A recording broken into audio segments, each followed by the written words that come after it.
बिस्मिल्लाहिर्रहमानिर्रहीम, अस्सलामुअलैकुम and a very good morning. और उसके साथ साथ आप सबको जुमा मुबारक हो। इमरान हसन के हुलिये को देख के आप अंदाज़ा लगा सकते हैं कि आज जुमा है और लिहाजा उम्मीद करते हैं जी आपकी सुबह अच्छी हो। एक्सप्रेसो के एक नए एपिसोड के साथ ये है इमरान हसन। एग्जैक्टली, बिल्कुल, with the fresh episode and the last episode for this week. ये इमरान हसन और ये अरबला हसन। आपने पहले बोलना है, लास्ट एपिसोड नहीं आपने पहले बोलना। नहीं, last week for this week, last episode for this. अच्छा जी, उम्मीद है कि आप ठीक ठाक हैं और आपके दिन का आगाज़ अच्छा हुआ है। बहुत सारे लोगों के दिन का आगाज़ थोड़ा सरप्राइजिंगली हुआ होगा। वो लोग जो कि 9-10 बजे सो जाते हैं और उस वक्त सो जाते हैं जब वो खबरें देख के नहीं सोते। जब वो अलग सुबह आज उठे होंगे तो उन्हें अखबारात जो हमारे सामने भी पड़े में वो भरे मिले होंगे। ख़ासतौर पे सोशल मीडिया भरा मिला होगा कि रात को कुछ बड़ा हुआ इस्लामाबाद में। तो जैसा कि हम हमेशा कहते हैं कि इस्लामाबाद में कुछ ना कुछ होता रहता है, सियासी मौसम गर्म रहता है, तो रात को भी कैसा शुगल मेला कहना चाहिए, कहना चाहिए कि कोई बदअखलाकी और बदतहजीबी का मुजाहरा किया गया। और सबसे बढ़कर आज मैं बहुत सुबह इमरान से जब हम डिस्कशन कर रहे थे कि शो के इंट्रो में हमने क्या बात करनी है, तो मेरा सबसे मेजर कंसर्न था कि ये जो अभी लैंग्वेज का इस्तेमाल किया जा रहा है, किसी की माँ, किसी की बहन, किसी की बेटी के हवाले से ऐसे ऐसे जुमले, ऐसी ऐसी बातें। आई वंडर कि ये लोग जिन घरों में पले बड़े हैं वहाँ पर इस तरह की लैंग्वेज का इस्तेमाल क्या वाकई किया जाता है, जो ये सियासत में आके दुनिया भर के सामने टीवी पे बैठ के किसी की पर्सनल लाइफ को टारगेट करते हैं। और ये सबसे ज़्यादा डिसअपॉइंटिंग बात है इस सारे सिनेरियो में। सियासत अपनी जगह, अदम एतमाद अपनी जगह, आपके अपने इख्तलाफात अपनी जगह, लेकिन एक्चुअली में जो लैंग्वेज का इंतखाब है इट्स वेरी डिसअपॉइंटिंग। बिल्कुल, और ये सबसे मेरे ख्याल में एक आखिरी दर्जा है कि आप अपने ज़ाती इख्तलाफात के अंदर या प्रोफेशनल डिफरेंसेस के अंदर आप फैमिलीज़ को लेकर आएँ, और ये सभी पॉलिटिशियंस की जानिब से हो रहा है। अफसोस की बात तो ये कि हमारे लेजिस्लेटर्स हैं, हमारे कानून बनाने वाले लोग हैं, और सबसे बड़े हमारे सुप्रीम इदारे से इनका ताल्लुक है, पार्लियामेंट से। उसके बाद जब ये एक दूसरे के लिए, एक दूसरे की औरतों के लिए अजीबोगरीब अल्फाज इस्तेमाल करते हैं, और उन औरतों के लिए भी जो खुद इस पार्लियामान का हिस्सा हैं, तो सर शर्म से झुक जाते हैं। कभी कभी मैं सोचता हूँ कि हमने कितना लो और जाना है, हमने कब तक अपने बच्चों को इस तरह से ट्रेन करना है। कोई लिमिट नहीं है जो मुजाहरा हम देखते हैं, इस लो जाने की लिटरली कोई लिमिट नहीं है। एंड आई वंडर कि हम लोग जिन लोगों को वोट देते हैं, जिनका इंतखाब करते हैं, अब हम सबके लिए सोचने का मकाम है कि ये लोग अगर आपस में एक दूसरे के लिए क्या लैंग्वेज इस्तेमाल करें तो कहीं ना कहीं आवाम को कितना उस हवाले से उसमें घसीटते होंगे या उस हवाले से बात करते होंगे। खैर, इस पर हमने बहुत डिटेल में आज बात करनी है, और आगे जाके चूँकि आपको पता है वीक का लास्ट शो होता है जिसमें हम बहुत सारी डिस्कशंस और बहुत सारे सेगमेंट्स भी हमारे शो का हिस्सा होते हैं। दो कि हम इतनी सुबह सुबह सकीन बातें नहीं करना चाहते थे, but still that's a part of job और यही शो का हिस्सा भी है। आगे बढ़ेंगे भी आपको बताएंगे आज की एक्सप्रेसो हेडलाइंस। तहरीक अदम एतमाद के बाद सियासी माहौल गर्म, वजीर आजम की लफ्जी गोलाबारी पर ऑपोजिशन का पारा हाई। वजीर आजम और उनके अहले खाना के खिलाफ सख्त जुबान का इस्तेमाल, संगीन इल्जामात की बौछार, वफाकी वज़रा का भी गैर मुहज़्ज़ब अंदाज में जवाब।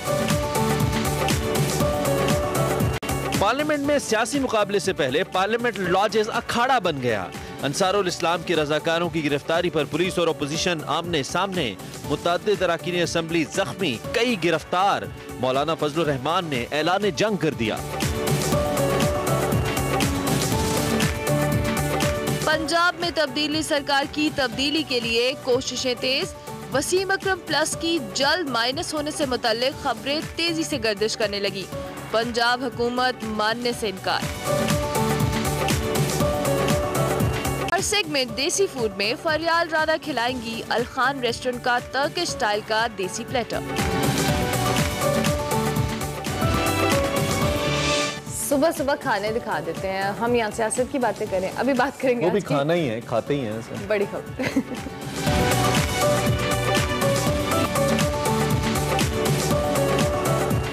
चलें जी, हम क्या बताएं, आपको तो बहुत कुछ पता है। खैर, तहरीक अदम एतमाद जमा होने के बाद जो पल पल सूरत हाल है ना, सियासी मंजरनामा बिल्कुल वो तब्दील हो रहा है, और कोई मस्बत तब्दीली नहीं आ रही है। तलखियाँ बढ़ रही हैं, अखलाकियात की धज्जियाँ उड़ाई जा रही हैं, ज़ातियात पर हमले हो रहे हैं, इवन घरों की खवातीन को, जैसा कि हमने आगाज़ में कहा, निशाना बनाया जा रहा है और गद्दारी के सर्टिफिकेट्स बांटे जा रहे हैं। हुकूमत, उसके इत्तेहादी, ओपोजिशन की जानिब से जो मेल मुलाकातें हैं उनका भी, इनफैक्ट सभी का मेल मुलाकातों का सिलसिला जारी है, मुशावरत भी हो रही है।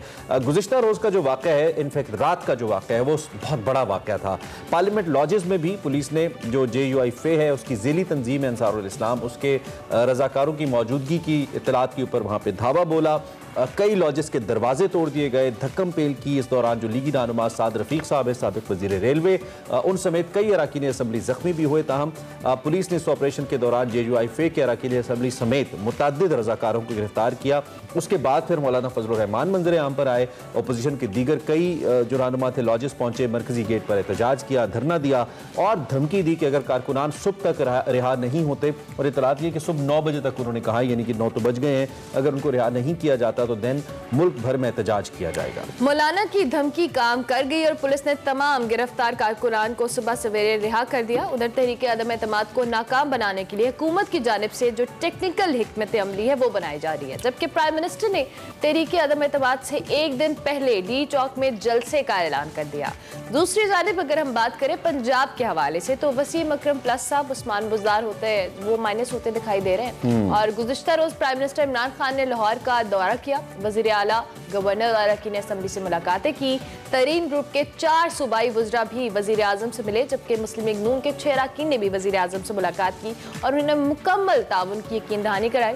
साथ साथ जी इतलात ये भी आ रही है कि प्राइम मिनिस्टर ने अपने इक़्तिदार को बचाने के लिए उस्मान बुज़दार साहब की कुर्बानी देने का फैसला कर लिया। ये मैंने नहीं कहा, ये खबरें आ रही हैं। और अगले वज़ीर आला के इंतखाब के लिए 5 रुकनी कमेटी भी बना दी गई है। ये कमेटी पार्टी रहनुमाओं के साथ मिलकर और जो काफ लीग है, तरीन ग्रुप है, अलीम खान से मुलाकातें करेगी और नए वज़ीर आला के लिए मुशावरत भी करेगी। बिल्कुल जी, ताम हुकूमत की जानिब से वज़ीर आला पंजाब की तब्दीली के हवाले से इन खबरों को मुस्तरद कर दिया गया है। हमारे साथ कामरान यूसुफ मौजूद, सीनियर तज्ज़ियाकार और हमारे एंकर पर्सन हैं और बड़े अपडेटेड हैं, क्योंकि मैं इनके सोशल पे देख रहा होता हूँ, he has got a lot to share. तो मैं ज़रा, हमने सोचा कि ज़रा कामरान से इनसाइट लेते हैं। Kamran, thank you very much and good morning. I believe it's not a very good morning in Islamabad, because जो रात का वाक़या हुआ ये बड़ा अनफॉर्चुनेट भी था, अनप्रेसिडेंटेड भी था। आप सबसे पहले तो इस वाक़े की वजूहात क्या देखते हैं? क्या वाकई वजूहात वो हैं जो हुकूमत बता रही है कि जी एक यूनिफॉर्म एक फोर्स मौजूद थी जिसकी वजह से हमने ये हमला किया, या इसकी वजूहात वो हैं जो अपोजिशन कह रही है, यानी कि उनके MNAs को हिरासा और किडनैप करने की कोशिश है तहरीक अदम एतमाद से पहले? आप क्या देख रहे हैं? मेरे ख्याल में जो सच है वो इन दोनों जो दावे हैं या दोनों क्लेम्स हैं उनके दरमियान है। सबसे पहली बात कि ये बात तो अपनी जगह पे ठीक है कि जो भी JUIF के रजाकार थे, ज़ाहिर है कि वो असला लेकर के तो नहीं गए थे, क्योंकि पार्लियामेंट लॉजेस में ये बुनियादी तौर पर जो MNAs हैं उनकी रेजिडेंस है और वहाँ पर आप बगैर जो MNA है मुतलका उसकी इजाज़त के बगैर जा नहीं सकते। आप ज़ाहिर है कि उनको इजाज़त देंगे तभी वो जाते हैं। तो इस हद तक तो ये JUIF का दावा ठीक है कि वहाँ पर उन्होंने कोई कानून की खिलाफ वर्जी नहीं की थी, लेकिन जाहिर है कि उसके साथ साथ फिर कुछ जो JUIF के रहनुमा हैं, अंसारुल इस्लाम के कुछ रहनुमा हैं, उन्होंने इस तरह के बयानात दिए कि जिससे ये शायद तासुर मिला कि वो कोई तसादुम की तरफ जा रहे हैं, कोई इस तरह की कॉन्फ्रंटेशन करने जा रहे हैं, जिससे जाहिर है कि जो हुकूमत है वो थोड़ा पैनिक में आई है। और उसके बाद फिर इस्लामाबाद पुलिस ने जो कुछ किया वो हमारे सामने है। लेकिन इसमें जाहिर है कि खुशाइंद बात यही है कि एटलीस्ट ये मामला इससे पहले कि मजीद एस्केलेट करता, क्योंकि रात गए ही इवन के इस्लामाबाद में जब ऑफिस से अपने निकला तो उसके फौरन बाद ही जो कई रोड्स थी वो बंद होना शुरू हो गई, जो एहतजाज शुरू कर दिए गए। लेकिन एक रात गए फिर positive decision in that sense मौलाना फजलुर रहमान का था कि उस एहतजाज को उन्होंने मुलतवी किया सुबह 9 बजे तक, और फिर बेटर सेंस जो है वो प्रिवेल की और गवर्नमेंट को भी रियलाइज हुआ, क्योंकि सियासत में इस तरह के मामलात होते रहते हैं, तो इसलिए अच्छा कामरान, आपने कहा कि ऐसे वाकयात होते रहते हैं, लेकिन स्टिल ये हुकूमत के हवाले से ऑब्वियसली ये जो सारा एक मेस क्रिएट हुआ रात गए और इस्लामाबाद के अंदर, जहाँ पे ऑब्वियसली मुख्तलिफ हम जिस एक इदारे की बात करें, बड़ा एक मुअज़्ज़ज़ और काबिल एहतराम इदारा, वहाँ जाकर इस तरह की एक एक्टिविटी होना, हुकूमत को ज़रूरत क्या पेश आई कि अगर ये सारी चीज़ आपने पार्लियामेंट के अंदर जाकर इस तरह से एक मेस क्रिएट किया गया? देखिए, ये बहुत बड़ा सवालिया निशान है। अगर वहाँ पर कुछ जो इनके रजाकार गए भी थे तो वो बातचीत के जरिए, मुज़ाकरात के जरिए बात को हल किया जा सकता था।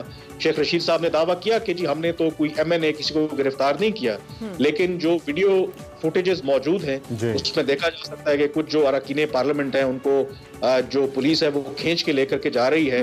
और दूसरी तरफ अगर ये देखें, सिवाय इसके कि जो चंद स्टेटमेंट्स आए या कुछ ऐसी फुटेजेस के इनके रजाकार अंदर दाखिल हो रहे हैं, अदर देन दैट उन्होंने कोई गैर कानूनी काम ऐसी कोई इश्तियाल अंगेजी उनकी तरफ से नहीं हुई। तो गवर्नमेंट ऐसे मौके पर मेरे ख्याल में उनका बड़ा किरदार होता है, उनको जरा मैग्नेनिमिटी शो करनी होती है, तो ये अवॉइड किया जा सकता था। Very much possible given the fact कि आपको पता है कि पॉलिटिकल दर्जा हरारत जो है वो ऑलरेडी इतना हाई है और कोई भी जो मिस स्टेप है या मिस कैलकुलेशन है वो खुदा न खास्ता किसी साने का भी बाइस बन सकती है। तो लेकिन लगता है कि रात गए शायद जो बेटर सेंस है वो गवर्नमेंट के हलकों में भी और जो अपोजिशन है उनके हलकों में भी प्रिवेल की है, जिसकी वजह से शायद ये खदशा था कि आज कहीं पूरे मुल्क में एहतजाज ना हो, सड़कें बंद ना हो। लेकिन हमने इंटरनेशनल मीडिया को जो मैसेज देना था फ्रॉम द कैपिटल, आप वहाँ पे मौजूद हैं, हमने बहुत अरसा वहाँ पे काम किया है, वी नो कि वहाँ से खबर किस तरह से जाती है और कितनी जल्दी जाती है। ये जो रेड जोन का इलाका है इससे तो फ़ौरन खबर दुनिया भर में, और तो वैसे सोशल मीडिया की बात ज़रूरत भी नहीं है, किसी अखबार वगैरह की फ़ौरन पहुँचती है, वो हमने दे दी।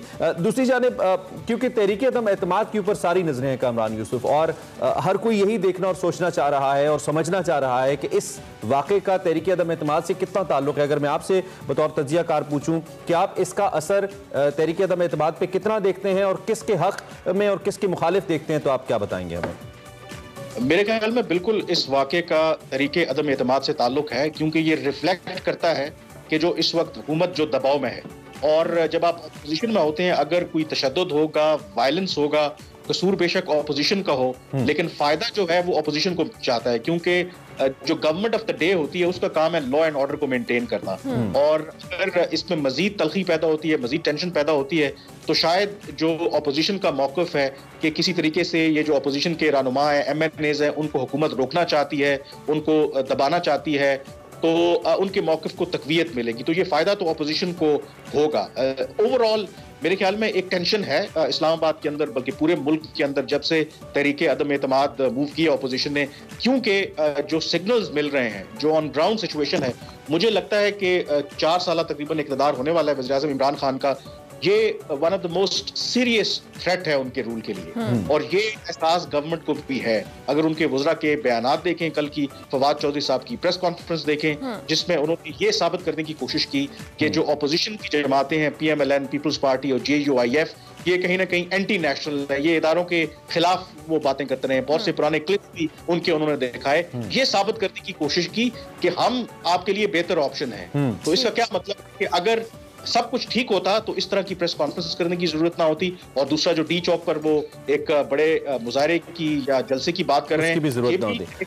कमरान जी, कमरान कल इंपॉर्टेंट एक प्रेसर भी था ISPR की तरफ से, जिसमें जो तर्जुमान है पाक फौज के, उन्होंने एक बार फिर कल इस बात की मेजर जनरल बाबर ने वजाहत भी की और ये कहा भी कि ये गैर मुसद्दिक़ा क़यासाराइयों से गुरेज करें, फ़ौज का सियासत से कोई लेना देना नहीं है। कल फिर उन्हें दो टोक ये मौक़िफ़ दोहराना पड़ा। इसकी बुनियादी वजह आप क्या देखते हैं, और क्या इसके बाद जो ये अपोजिशन के इल्ज़ामात हैं मुख्तलिफ मौक़ों के ऊपर जो वो लगाते रहते हैं कि जी कोई बैरूनी हाथ, कोई ताकतवर हाथ मुलव्विस है उनको अब तक हराने में, नहीं तो हुकूमत तो अपने बोझ से खुद गिर जाए, इस स्टेटमेंट के बाद मुकम्मल तौर पर उन इल्ज़ामात की नफ़ी कर दी गई है पाक फौज की तरफ से?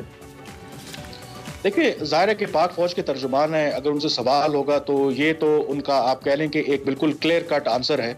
वो यही कहेंगे कि फौज का सियासत से कोई लेना देना नहीं है, और ये बात उनकी ठीक भी है कि अगर किसी के पास सबूत हैं तो यकीनन वो सामने लाए, खास करके जो मौजूदा सूरत हाल है। अब ये सवाल इसलिए इस कॉन्टेक्स्ट में इंपॉर्टेंट है कि जो करंट सिचुएशन है, जो सिग्नल्स मिल रहे हैं कि लगता ये है कि जो फौज है, माजी आपको पता है कि सियासत एस्टैब्लिशमेंट इन्वॉल्व रही है, कि शायद इस मौके पर वो न्यूट्रल है, और जो न्यूट्रलिटी है ये शायद जो हुकूमत है उसको तंग कर रही है। और हुकूमत शायद ये कहना चाह रही है कि अगर तहरीक अदम एतमाद आई है तो एस्टैब्लिशमेंट हमारी माजी में जिस तरह से हिमायत करते रहे हैं, कोई फोन करें, कोई उनको दबाएं, कोई ब्लैकमेल करें ताकि ये हमारे खिलाफ तहरीक जो वो कामयाब ना हो, वो माजी में भी अगर हुआ तो वो गलत था, गैर आईनी था, अगर अब होगा तो वो भी गैर आईनी है। तो शायद पहली दफा, मैं इसलिए कहा कि वज़ीर आज़म साहब को क्यों थ्रेट है, क्योंकि पहली दफा उनके ऊपर जो छतरी पहले हुआ करती थी जी, छतरी नहीं है।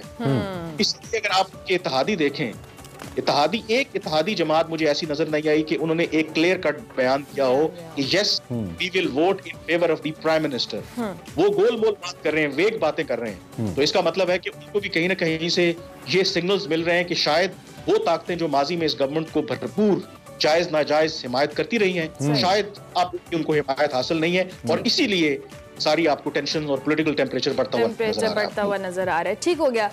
काबिल, दूसरी जानिब पंजाब सियासत के हवाले से ही बात कर लेते हैं। पिछले कुछ दिनों में हमने देखा तरीन ग्रुप और फिर अलीम खान साहब बहुत एक्टिव हुए और उसके बाद उस्मान बज़दार साहब के खिलाफ बड़े खुलकर सामने आए और उन्होंने उन पे जो कह लें कि पंजाब के उन्होंने कहा कि हम सियासत से मुतमईन नहीं है। दूसरी जानिब प्राइम मिनिस्टर बहुत ज़्यादा मुतमईन है उस्मान बज़दार साहब की परफॉर्मेंस से लेकर। अब चूंकि मामला इतना कॉम्प्लिकेटेड हो चुका है और उनकी तब्दीली के हवाले से भी खबरें आ रही हैं उस्मान बज़दार के हवाले से, आपको क्या लगता है कि प्राइम मिनिस्टर इस सारी सिचुएशन को हैंडल करने के लिए, इक़्तिदार बचाने के लिए उस्मान बज़दार साहब को अपने ओहदे से जो कह लें दस्तबरदार होना पड़ेगा? मुझे नहीं लगता अभी, गिवन द फैक्ट कि जो वज़ीर-ए-आज़म इमरान खान की गुज़श्ता 3.5-4 साल जो उनकी अप्रोच रही है उस्मान बज़दार को लेकर के, ना सिर्फ उनकी जमात के अंदर से बल्कि जो दूसरे मुक़तदरा हल्के हैं वो भी गाहे बगाहे वज़ीर-ए-आज़म इमरान खान को गवर्नेंस के मामलात के ऊपर ये नसीहत या एडवाइस करते रहे कि आप एक ऐसा चीफ मिनिस्टर लाए, क्योंकि पंजाब ज़ाहिर है कि पाकिस्तान का सबसे बड़ा सूबा है, अगर यहाँ पे गवर्नेंस बेहतर होगी तो बाकी मुल्क में इसमें पॉजिटिव असर पड़ेगा। लेकिन वज़ीर-ए-आज़म इमरान खान बावजूद इसके कि सेम पेज भी था, सब कुछ था, उन्होंने ये मुतालबा आज तक नहीं माना। तो कि ये आ रही कि शायद अपना इक़्तिदार बचाने के लिए वज़ीर-ए-आज़म इमरान खान उस्मान बज़दार को घर भेज दें, लेकिन आई स्टिल डाउट, गिवन जो वज़ीर-ए-आज़म इमरान खान की शख्सियत है वो मुझे लगता है कि स्टिल एडमेंट है और अगर कामरान हम अगर अज्यूम कर लें कि वज़ीर-ए-आज़म ये बात मान लें तो इसके बाद क्या आपको लगता है कि ये जो खतरा है ये टल जाएगा, वज़ीर-ए-आज़म की अपनी कुर्सी बच जाएगी वसीम अकरम प्लस को कुर्बान करने से? मुझे लगता है कि यही सबसे अहम सवाल है। ये बहुत देर हो चुकी है, बहुत से लोग बात कर रहे हैं कि उनके जो अपने प्रिंसिपल सेक्रेटरी हैं शायद उनको वो फारिग कर दें, चीफ मिनिस्टर को अगर फारिग कर देंगे तो शायद मामलात बेहतर हो जाएं। लेकिन लगता है कि शायद मामलात अब इतने आगे बढ़ गए हैं कि इवन के पंजाब के अंदर तब्दीली आ भी जाती है। जो जहांगीर तरीन है जो वो बहुत अरसे से ज़्यादा उनसे नाराज हैं, जो मेरी इतलात है कि शायद वो कभी भी वज़ीर-ए-आज़म इमरान खान से उस तरह से रिकंसाइल नहीं करेंगे, क्योंकि उनके बहुत से ऐसे ग्रीवेंसेस हैं तो कि वो he is a decent man कि पब्लिकली वो कुछ कह नहीं रहे। अब जो Aleem Khan is a dark horse, क्योंकि उन्होंने पब्लिकली से पहले आके कभी इस तरह की ग्रीवेंस का नहीं किया, लेकिन लगता है कि बहुत अरसे से वो भी इमरान खान साहब से नाराज थे और अब एकदम से वो मंजर आम पे आ गए हैं। लगता ये है कि बहुत तेजी से जो हालात हैं वो वज़ीर-ए-आज़म के हाथ से निकलते जा रहे हैं और मुझे नहीं लगता even if he survives vote of no confidence कि लोग कुछ कहते हैं कि शायद उनका इक़्तिदार मजबूत होगा, वो मजीद स्ट्रांग होंगे। मुझे लगता है कि फ्रॉम हेयर ऑन इन वो मजीद कमजोर, इवन अगर सर्वाइव भी कर गए, इवन अगर उन्होंने अभी उस्मान बज़दार को घर भेज भी दिया, शायद लगता है कि बहुत अब देर हो चुकी है, जहाँ से रिवर्सल जो है मुझे नहीं लगता कि मुमकिन है। ठीक हो गया। अब चूंकि कामन हमारा वक्त कम है, हमें ब्रेक लेनी है, लेकिन उससे पहले जाते जाते हमने आगाज़ में आज बात की थी अखलाकियात के हवाले से, जो सियासत के अंदर एक बहुत जो कह लें हम लैक होता हुआ दिखाई दे रहे हैं। रोज़ हम टीवी स्क्रीन पे देखते हैं और हम देखते हैं कि चाहे वो हुकूमत की जानिब से हो या अपोजिशन की जानिब से हो, इतनी बुरी लैंग्वेज का इस्तेमाल किया जाता है अहले खाना के हवाले से, बेटियों के हवाले से, माओ के हवाले से। ये जो ट्रेंड सेटर है, अनफॉर्चुनेटली हमें यहाँ कोट करना पड़ेगा कि ये तहरीक इंसाफ जब अपोजिशन में थी ये ट्रेंड वहाँ से सेट हुआ था और इसके बाद से अब ये कंटिन्यू और अब अपोजिशन भी उसमें खुलकर पार्टिसिपेट करती है। किस तरह से देखते हैं जो अखलाकियात का जनाजा निकलता है रोज़ हमारी टीवी स्क्रीन के ऊपर? ये बहुत अफसोसनाक पहलू है। आई थिंक गुज़श्ता चंद सालों में पाकिस्तान के अंदर ये जितनी पोलराइजेशन हुई है, जितनी डिविजन्स हुई है, देखिए सियासत पूरी दुनिया में होती है, बाज़ दफ़ा उसमें गर्मी सर्दी भी हो जाती है, लेकिन अखलाकियात का दामन आपको नहीं छोड़ना चाहिए। लेकिन सोशल मीडिया के ज़ाहिर है कि बहुत ज़्यादा इस्तेमाल से हमने ये देखा कि उसका तो अब ये असर है कि इवन घरों के अंदर अगर आपके सियासी इख्तलाफात हैं तो आप उस लेवल पे चले जाते हैं कि अखलाकियात का दामन छोड़ देते हैं। तो इसके अंदर जो सबसे बड़ा किरदार है वो तो क़यादत का बनता है, क्योंकि अगर जो इन जमातों की मर्जी क़यादत ही खुद इस किस्म के अल्फाज, खुद इस किस्म की जो बातें हैं, जो अखलाक इस्तेमाल करेंगे, तो जाहिर है जो उसका फॉलोअर है वो तो फिर बिल्कुल अपने लीडर को फॉलो करेगा। तो अगर इस को रोकना है तो I think all political parties should reach a consensus कि कम से कम हम सियासत जरूर करें, लेकिन इस तरह की जो गैर इखलाकी और गैर शाइस्ता जो जुबान हम इस्तेमाल करते हैं तो कम से कम हमें कदम लगानी चाहिए। बिल्कुल ठीक, बिल्कुल ठीक। Thank you very much Yusuf, आपके तज्जिए के लिए। कामरान यूसुफ हमारे साथ मौजूद थे, आपने उनका तज्जिया सुना। इस वक्त उनका ये कहना है कि शायद हालात तेज़ी से इमरान खान साहब प्राइम मिनिस्टर के हाथ से निकल रहे हैं। बाकी सूरत हाल क्या बनती है आपको आगाह रखेंगे। एक ब्रेक लेते हैं, ब्रेक के बाद वापस। Welcome back to Expresso. और जैसे कि हमने इससे पहले भी बात की, कल एक बड़ी इंपॉर्टेंट प्रेस कॉन्फ्रेंस की DGISPR ने, जिसमें उन्होंने भारत से आने वाले एक हाई स्पीड फ्लाइंग ऑब्जेक्ट के हवाले से बात की जो कि मियां चन्नू में आकर गिरा। और इस पर उन्होंने कहा कि भारत को वजाहत देना होगी। इससे पहले 2 या 3 दिन पहले आपको याद होगा एक सबमरीन को भी डिटेक्ट किया था पाकिस्तान ने। और तज्जियाकार कुछ इस तरह की राय रखते हैं कि शायद ये पाकिस्तान का जो एक डिफेंस मैकेनिज्म है उसको टेस्ट करने की कोशिश है दुश्मन की, जिसको भारत मुसलसल कर रहा है। इस पे हमारे साथ शाह महमूद कुरैशी साहब, वजीर खारजा पाकिस्तान, इस वक्त लाइन पे मौजूद हैं। उनसे ज़रा राय लेते हैं कि वो इस प्रेशर के बाद इस सूरत हाल को कैसे देखते हैं और पाकिस्तान की मजीद बड़ा हिकमत अमली क्या होगी इस हवाले से। शाह महमूद कुरैशी साहब, बहुत शुक्रिया आपने हमें ज्वाइन किया। एक तो बड़ी अलमनाक बात है, तशवीश भी पाई जाती है बहुत सारे हल्कों में, चूँकि जब ये परसों फुटेजेस हमारे सामने आई तो वी वर नॉट श्योर कि ये क्या है, लेकिन कल जब पाक फौज के तर्जुमान ने इसके हियत के हवाले से बताया तो बहुत सारे सवालात बतौर पाकिस्तानीज उठ रहे हैं हमारे जहन में। तो हुकूमत पाकिस्तान के पास इस हवाले से अब तक क्या मालूमात हैं जो आप हमें दे सकते हैं, और आपकी हिकमत अमली क्या है हुकूमत पाकिस्तान की? पहली बात ये है कि जो हाई स्पीड ऑब्जेक्टिव, इसको मैं हाई स्पीड ऑब्जेक्टिव कहूँ, मैं उसको मिसाइल कहूँ, मैं इसको क्या कहूँ, मैं इसे जारियत कहूँ, मैं इसको टेक्नोलॉजिकल फेलियर कहूँ, मैं इसको बदनीयती कहूँ, मैं इसको आजमाइश कहूँ, मैं क्या कहूँ। अभी हम गौर कर रहे हैं कि असल मुहर्रकात क्या थे। ये जो हुआ है हमने इसकी वजाहत तलब की है। कल जो इंडियन हाई कमिश्नर है एक्टिंग, उनको तलब किया, उसको डिमार्श किया गया और उनसे वजाहत तलब की गई कि ये दूसरी मर्तबा है हमारी एयर स्पेस वायलेट हो रही है। आप जेल में है, कौम जानती है कि 26 फरवरी 2019 में ऐसा किया। हमने बड़ी पुरबारी से बिहेव किया, अपने मुल्क का दिफा किया, जाहरियत को नाकाम किया, तैयारे गिराए और चाय पिला के अभिनंदन को रुखसत किया। अभी वो चाय ठंडी नहीं हुई तो उनको फिर तलब हो रही है। सवाल ये है कि ये इसकी ये बताए, वजाहत करें मियां चन्नू में जहाँ ये आके इनका ऑब्जेक्ट गिरा है। इत्तफाकन ये हल्का है जहूर हुसैन कुरैशी का, मेरे भांजे का, तो वहाँ से मुंतखब एमएलए है, मुझे उस इलाके का कुछ इल्म है। ठीक है, वहाँ सिविलियन कैजुअल्टीज का कभी इम्कान था। करीब गिरा है, ये चन्नू शहर के करीब गिरा है, कोल्ड स्टोरेज के पास। अब नुकसान हो सकता था, अल्लाह का लाख शुक्र नहीं हुआ। लेकिन आप देखिए जो ये इनका ऑब्जेक्ट है जो आता है हमारी एयरस्पेस वायलेट करता है, वो थ्रेटन करता है सऊदी अरेबियन एयरलाइन को, कतर एयरलाइन को और हमारी डोमेस्टिक फ्लाइट्स को, जिसमें मासूम शहरी मुसाफिर सफर कर रहे हैं। इतनी बड़ी वायलेशन है। इंटरनेशनल एविएशन अथॉरिटीज को इसका फ्री फॉर्म नोटिस मिलना चाहिए, हिंदुस्तान से वजाहत मांगनी चाहिए, उनको कटहरे में खड़ा करना चाहिए। ये कोई मामूली हरकत नहीं की। अब वो बताएं कि ये क्या हुआ। हम तो बिल्कुल हम तो हैरान हैं। ये इस कभी आपने अभी जिक्र किया, कभी सबमरीन वायलेशन करती है, कभी ये वायलेट करती हैं, कभी जनाब बलूचिस्तान में दहशतगर्दी को ये हवा देते हैं, उसकी पुष्पनाई करते हैं। कभी हम वहाँ स्टेबिलिटी और अमन चाहते हैं अफगानिस्तान में, तो वहाँ रोड़े अटकाते हैं। इनका एजेंडा क्या है? क्या वो इस खित्ते को मुस्तहकम और पुरअमन नहीं देखना चाहते? अच्छा, इससे पहले आपने जो फरवरी 2019 का जिक्र किया, तो तब भी हमारी तरफ से हमने बड़ी जिम्मेदाराना रिस्पॉन्ड किया, जिम्मेदाराना अंदाज में हमने रिस्पॉन्ड किया भारत की उन सभी कोशिशों को। लेकिन उसके बावजूद जब वज़ीर आज़म पाकिस्तान ने आके कहा कि आपने अगर ऐसी कोई हरकत की हम जवाब देंगे, उसके बावजूद उन्होंने एक हरकत की और फिर हमें जवाब देना पड़ा।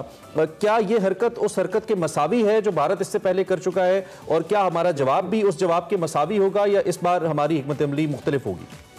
आप देखिए, तब भी हमने पॉज किया, हमने गेज किया और हमने मुनासिब जवाब दिया जी। हमने एग्रेशन नहीं की, दिफा किया। आज भी हमने उनसे वजाहत तलब की है। लेकिन मैं ये पूछना चाहता हूँ कि अगर पाकिस्तान में हमारी जो अथॉरिटीज हैं वो जिम्मेदार न होती तो क्या ये एक्सीडेंटल वॉर को ट्रिगर नहीं कर सकती थी हरकत? ये सोचने वाली बात है।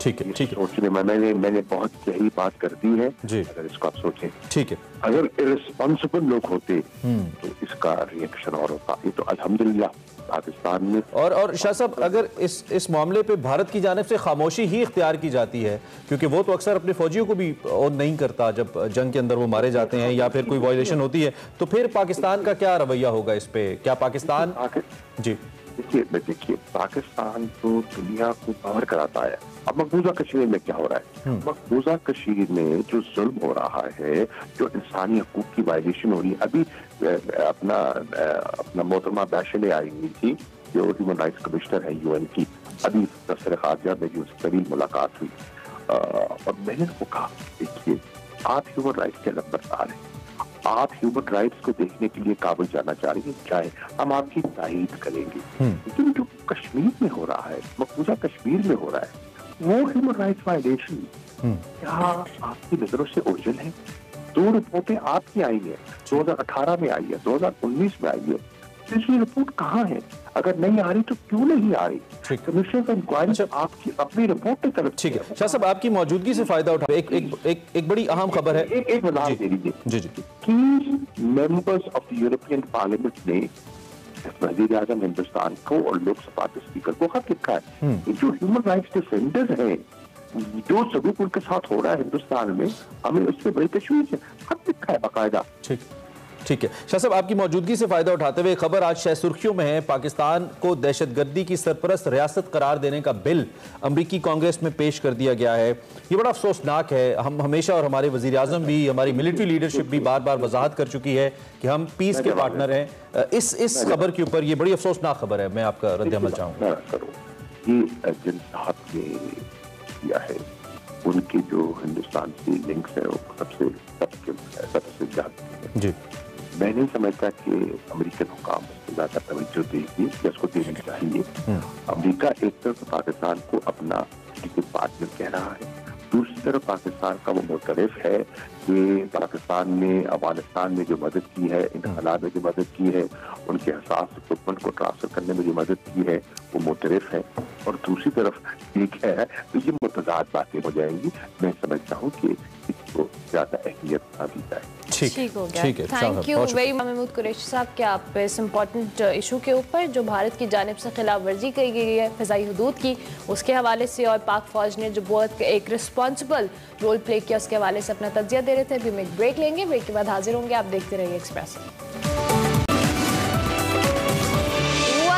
To express. अब बात करेंगे कुछ पाकिस्तान और ऑस्ट्रेलिया के टेस्ट मैच के हवाले से। बिल्कुल, लेकिन उससे पहले भी जो सबसे ज्यादा बात हो रही है वो पिंडी टेस्ट के बारे में हो रही है। लाइमलाइट में पिंडी टेस्ट अभी तक चल रहा है बिकॉज ऑफ द विकेट। खैर, पाकिस्तान और ऑस्ट्रेलिया की टीमें कराची पहुंच चुकी हैं जी। ये आपको मनाजिर भी दिखा रहे हैं हम। कल 12 मार्च से national stadium, the big national stadium Karachi में दूसरा टेस्ट मैच शुरू होने लगा है, और इससे पहले दोनों टीमों ने भरपूर प्रैक्टिस भी की है। ऑस्ट्रेलियाई कप्तान पैट कमिंस ने कराची टेस्ट के लिए अपनी हिकमत अमली तब्दील करने का इशारा दे दिया है। कुछ कैसा कहना है उनका कि पाकिस्तान के खिलाफ जो बकिया टेस्ट मैचेस हैं, इसके लिए बेहतरीन हिकमत अमली ये है कि 2 स्पिनर्स को शामिल किया जाए। मिस्टर बाबर आजम, आपको पता है कि वो ये क्या कह रहे हैं? आपको पता है कि वो क्या कह रहे हैं? कराची पहुंचने पर जी जो ऑस्ट्रेलिया टीम के कप्तान हैं, उन्होंने होटल की लॉबी के अंदर अमले में जो मुख्तलिफ पैगामात हैं उनके साथ शानदार और मुनफरिद तरीके से अपना जो इस्तकबाल है उसको बड़ा अप्रिशिएट किया, चूँकि उनको वेलकम किया गया था। और यहाँ पर डेविड वार्नर थे, स्टीव स्मिथ थे, उसके अलावा दीगर जो उनके प्लेयर्स थे वो थे, और उनके लिए मुख्तलिफ पैगामात दर्ज थे वहाँ वहाँ पे,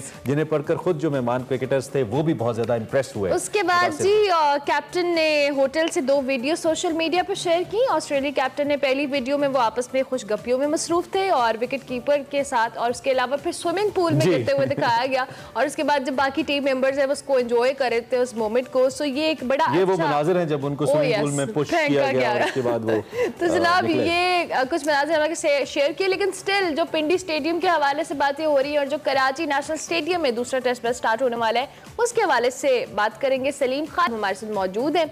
सलीम खालिद साहब, वेरी गुड मॉर्निंग और खुशामदीद। कैसे हैं आप? खैरियत से?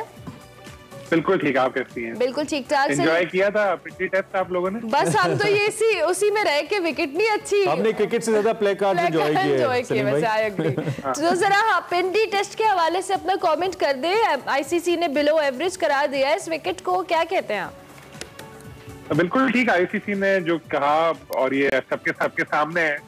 एक 24 साल बाद पाकिस्तान में मैच हो रहा था, तो ऐसा मैच होना चाहिए था जिसे हम क्रिकेट की वजह से याद रखते कि इसकी अच्छी बॉलिंग थी, ऐसा था वैसा था। अब इतने अच्छे बॉलर थे जो बिल्कुल आपको बेदाग के शेर नजर आए। इतनी डेड पिच थी कि जो आ रहा था, शाहीन शाह अफरीदी को भी अगर आप बैटिंग के लिए भेजते वो भी सेंचुरी बनाया था यहाँ 8 दिन तक खिलाते रहते, 8 दिन फिर रिजल्ट नहीं आता। तो ऐसी पिच जो थी वो बिल्कुल ठीक नहीं थी, और इस आईसीसी ने जो एक डीमेरिट पॉइंट दिया है पिंडी को, 5 साल में 5 ऐसे पॉइंट हुए तो 1 साल के लिए बैन, वरना 10 साल के लिए भी बैन हो सकते हैं। तो एक लम्हा फिक्रिया है, एक वेकअप कॉल है पाकिस्तान क्रिकेट बोर्ड के लिए।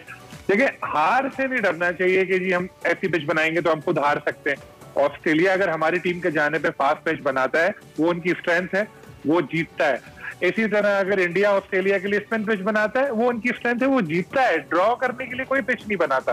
तो होपफुली कराची में ऐसा नहीं होगा और एक अच्छी पिच होगी जहां बॉल और बैट के दरमियान जबरदस्त मुकाबला होगा, और हम ये तवक्को करेंगे कि मजा आए। जरा देखें, हम बॉलिंग भी देखें अच्छी कि आउट कर रहे हैं, ये नहीं कि एक बैट्समैन है वो खेल रहा है, आउट ही नहीं हो रहा। अच्छा सलीम भाई, क्या एक्सपेक्टेशंस हैं? पिंडी में तो भरपूर तरीके से वेलकम किया जो शायकीन थे, उन्होंने क्रिकेट को गए, स्टेडियम भरा भी, और 5 दिन हमने देखा बड़ा हल्ला गुल्ला रहा। कुछ हमारे जो मुख्तलिफ प्लेयर्स हैं वो भी जा रहे थे, वो भी मैचेस देख रहे थे, आम शख्सियात भी जा रही थी। तो क्या कराची में भी ऐसा इम्कान मौजूद है? क्या एटमॉस्फेयर है इस दूसरे टेस्ट के लिए कराची में?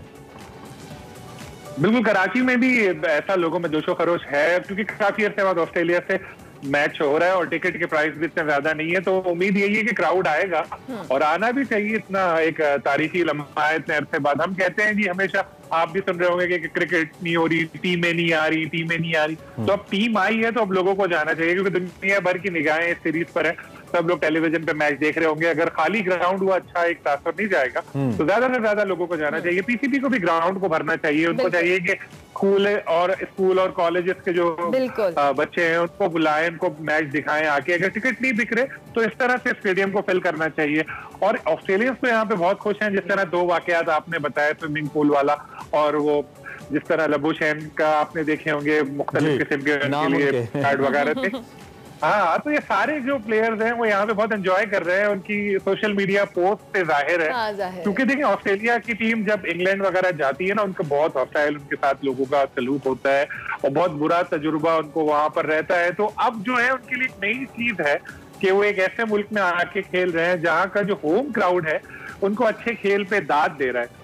वीवीआईपी उनको यहाँ पर प्रोटोकॉल मिल रहा है। तो ऑस्ट्रेलिया तो बिल्कुल, तो अपने आप को वो तो समझ रहे हैं कि बस कहाँ आ गया। अच्छा सलीम खालिद साहब, दूसरे टेस्ट मैच के हवाले से ऑस्ट्रेलियन कैप्टन ने तो अपनी हिकमत अमली स्ट्रैटेजी चेंज करने का इशारा दिया है। अब पाकिस्तान की जानिब से ऑब्वियसली आप कह रहे हैं अल्लाह करे कि ये पिच अच्छी हो, विकेट अच्छी हो और अच्छा क्रिकेट देखने को मिले। पाकिस्तानी टीम के हवाले से भी बता दें, क्या आपको लग रहा है कि ये स्ट्रैटेजी होनी चाहिए? सबसे पहले तो हसन अली जो है वो अब फिट हो गए हैं, उनको बिल्कुल फौरन टीम में शामिल करना चाहिए, खिलाना चाहिए। इसका मतलब है सलीम भाई, आधी एंटरटेनमेंट तो हसन के आने के बाद ही टीम में आ जाएगी, क्योंकि वो ऐसी हरकतें करते रहते हैं कि लोग एंटरटेन होते हैं। जरूरी है, ऐसे कैरेक्टर हमारे लिए जरूरी है, हमारी क्रिकेट के लिए। और वैसे भी ना कि एक और हम सिर्फ एंटरटेनमेंट के साथ अगर हम देखें, हसन की बैटिंग भी इंप्रूव हुई है, बॉलिंग तो खासतौर पर टेस्ट क्रिकेट में अगर आप देखें बहुत ज्यादा इंप्रूव क्रिकेटर के तौर पर नजर आए। और शाहीन शाह के साथ जब हसन बॉलिंग कर रहे होंगे और पिच पिंडी जैसी नहीं हुई तो मजा तो आना ही है। फिर देखते हैं पाकिस्तान क्रिकेट बोर्ड के जहन में क्या है। कभी कभी मगर ऐसा भी हो जाता है कि वो चाह रहे होते हैं कि जी हम स्पिन पिच बनाए, लेकिन बना नहीं पाते। हम लोग जो है एटम बम बना लिया, फाइटर जेट बना लिया, मोबाइल फोन भी बन रहे हैं, लेकिन पिच बनाना अभी तक नहीं आया। गाड़ियां भी बना रहे हैं, पिच बनाना भी देखिए।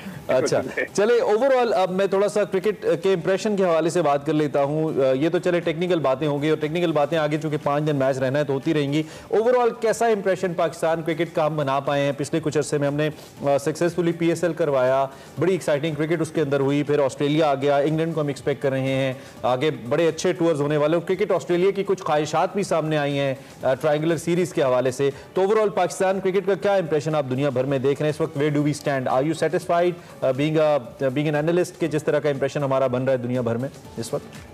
बिल्कुल, बहुत जबरदस्त हमारा इंप्रेशन दुनिया भर में जा रहा है, और मैं PSL को बड़ा इसमें क्रेडिट दूंगा, क्योंकि PSL का अच्छी तरह इनेकाद हुआ और दुनिया भर के क्रिकेटर्स भी यहाँ आए, खेले, उन्होंने फिर दुनिया में जाके बताया कि हमारा बड़ा अच्छे से वहाँ पे ख्याल रखा जा रहा है और वहाँ सिक्योरिटी के कोई ऐसे मसाइल नहीं है। तो लोगों का दिमाग जो है वो खुलना शुरू हुआ, फिर टीमें आना शुरू हुई और ऑस्ट्रेलिया की टीम आ गई। अब तो किसी के पास कोई जवाब ही नहीं है, इंग्लैंड और न्यूजीलैंड के पास भी। तो होपफुली इंशाल्लाह वो लोग भी आएंगे, तो आगे और हमें इस तरह की टीमें आती नजर आ रही हैं। फिर ICC का इवेंट भी कोई हो, तो बहुत कुछ अच्छा हो रहा है माशाल्लाह। बस और इस तरह की जो चीजें हैं ना कि ये पिच जैसे बना दी हुई है कि भाई ये नेगेटिव ये हो गया, लेकिन स्टिल आई होप कि अच्छा क्रिकेट, अच्छा मैच देखने को मिले कराची नेशनल स्टेडियम में भी। हाँ, सलीम खालिक साहब बहुत शुक्रिया, thank you for joining us in Expresso. Pakistan versus Australia second test match कल नेशनल स्टेडियम कराची में खेला जाएगा। कराची वालों सपोर्ट करना है, और प्ले कार्ड्स अच्छे चाहिए कराची वालों, हम देख रहे होंगे। मीडिया पे ब्रेक लेते नहीं, ब्रेक नहीं लेनी, सॉरी टाइम आउट ब्रेक नहीं लेनी है, सॉरी मैं भूल जाती हूँ, कल हफ्ता है ना, तो time out with Ehsan Khan हमारा एक्सप्रेस एंटरटेनमेंट का फ्लैगशिप शो है, और उसके अंदर एहसन खान मुख्तलिफ सेलिब्रिटीज को इनवाइट करते हैं। कल आयशा उमर और अनुषा अशरफ आ रही हैं, और उनसे क्या बात हुई आपको टीजर दिखाते हैं। हम जंगल में हैं और एक औरत जो है उसका एक चूल्हा भी निकल आया है और एक तवा भी निकला, उसमें रोटी भी पक रही है। किसी महफिल में अचानक चुप हो जाऊं तो इसका मतलब ये है, अचानक से चुप हो जाए तो इसका मतलब है that something is seriously wrong, like नहीं हो सकती। यानी कि अगर कोई सीरियसली रॉन्ग हो तब भी ये चुप नहीं करती। नहीं because I'm like guys there's something seriously wrong। नहीं चुप कर, चुप नहीं करेगी बस ये। अनुषा की फेवरेट मॉर्निंग शो होस्ट ये हैं अनुषा खुद। इतने इंटेलिजेंट सेलिब्रिटीज आते हैं। मजाक कर रहे हो? नहीं, मैंने कहा तंज कर रहे हैं। तो आज देखते हैं कि आयशा और अनुषा को कितना पता है। हालांकि आज उनको ये लगा मेरे स्क्रिप्ट राइटर्स को कि इनको तो सब पता होगा, उन्होंने ऐसे सवाल खोद के कहीं से निकाले हैं ताकि इनको कुछ पता ना हो। कौन है?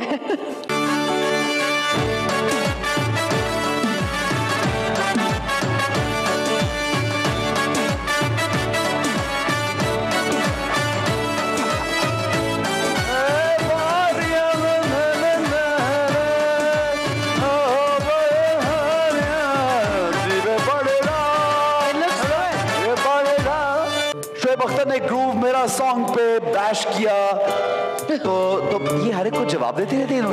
कहाँ से निकाल रही है? जवाब तो 6 साल में 2 जवाब दिए और मुझे यहाँ पे है जवाब तो देती है अनुषा। क्या यार अनुषा, क्या मैं जवाब देती हूँ ऐसे, मेरा क्या जवाब दिया था? क्या कहा? मैंने कहा था कि यार again he went ahead and said that the song was terrible and I was like do not degrade artists। he said ये कौन है प्रोड्यूसर, ये कौन है ये?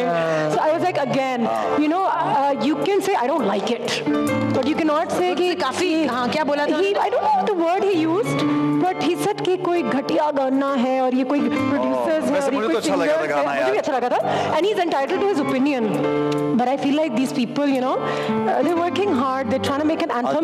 you can say you can say I don't like it but personal attacks on somebody's art or creativity is not warranted।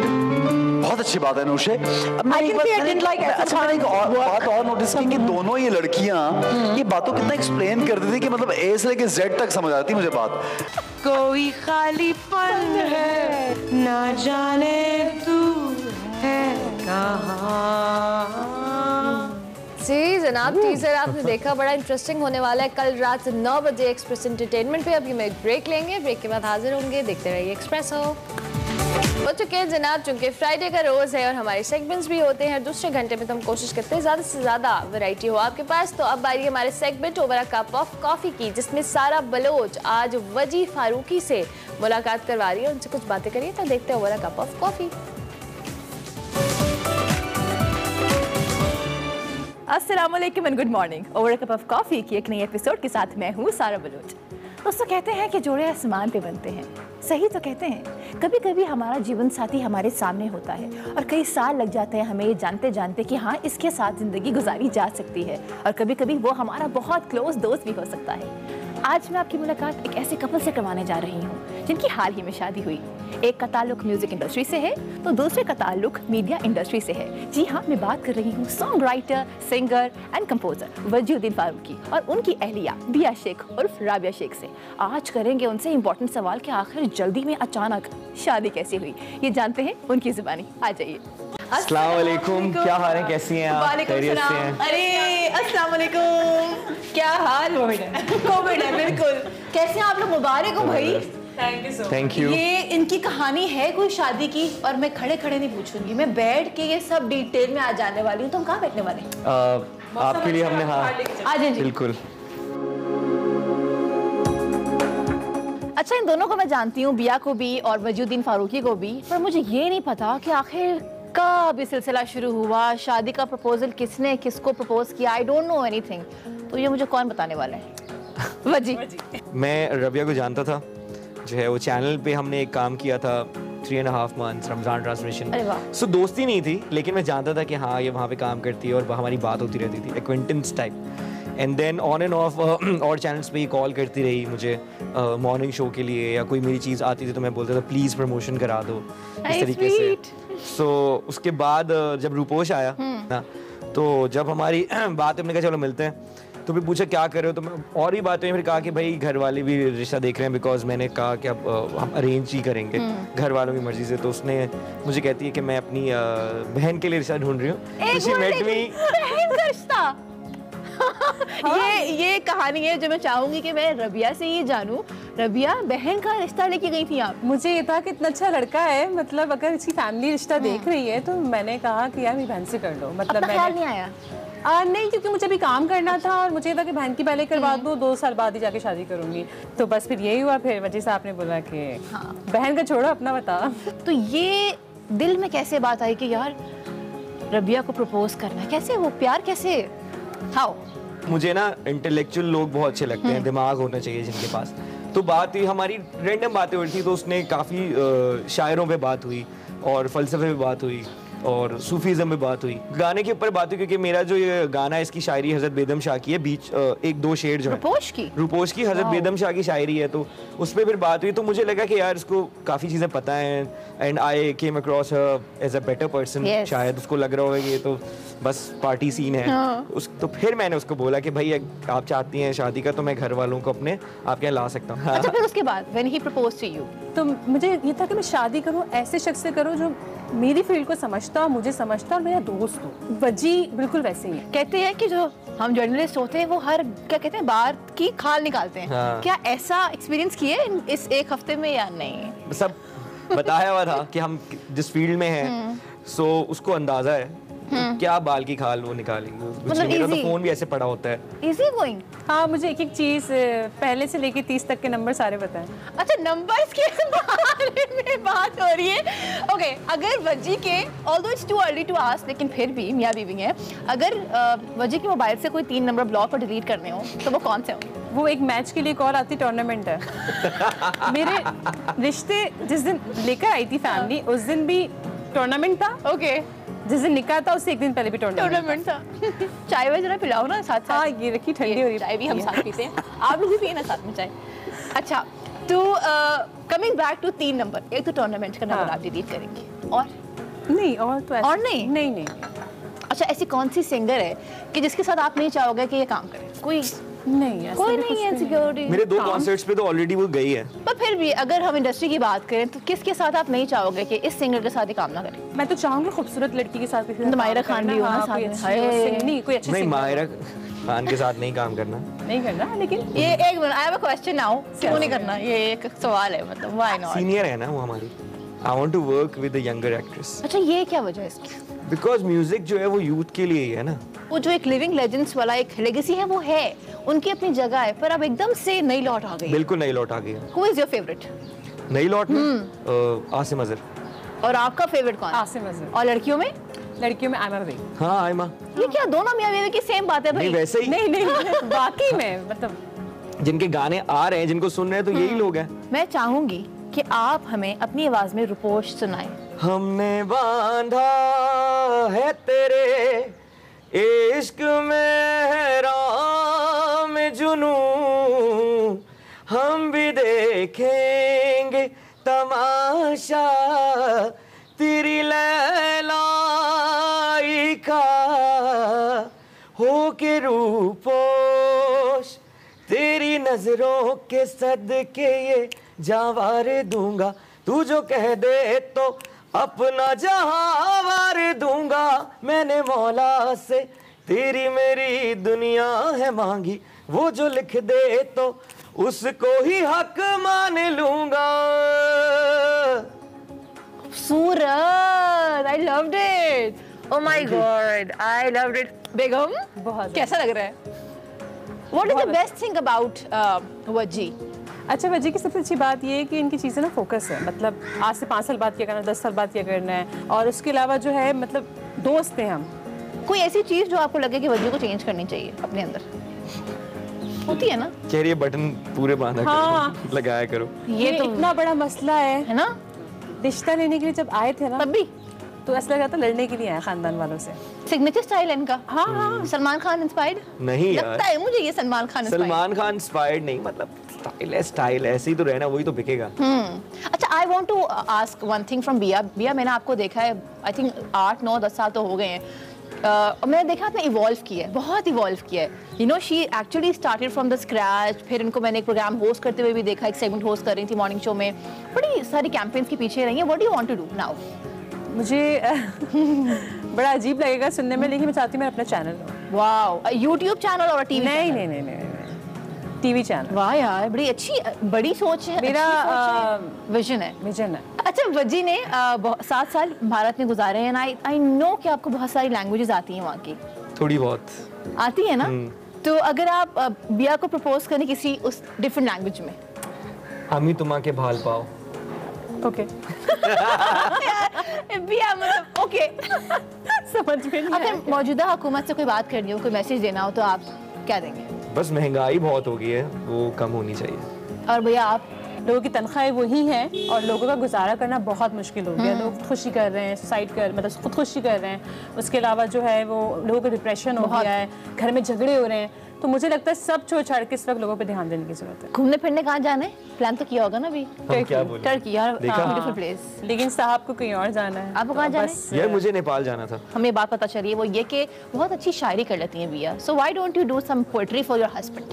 रोग ऐसे भी गमे यार से लग जाते हैं, दर्द से उठते हैं तो दीवार से लग जाते हैं, बेबसी भी कभी गुर्बत का सबब बनती है, रो ना पाए तो गले यार के लग जाते हैं, दाग दामन के हों, दिल के हों या चेहरे के फराज, कुछ निशान उम्र भर की रफ्तार से लग जाते हैं, रोग ऐसे भी कभी गमे यार से लग जाते हैं, दर्द से उठते हैं तो दीवार से लग जाते हैं। सूरत यार। वाह वाह।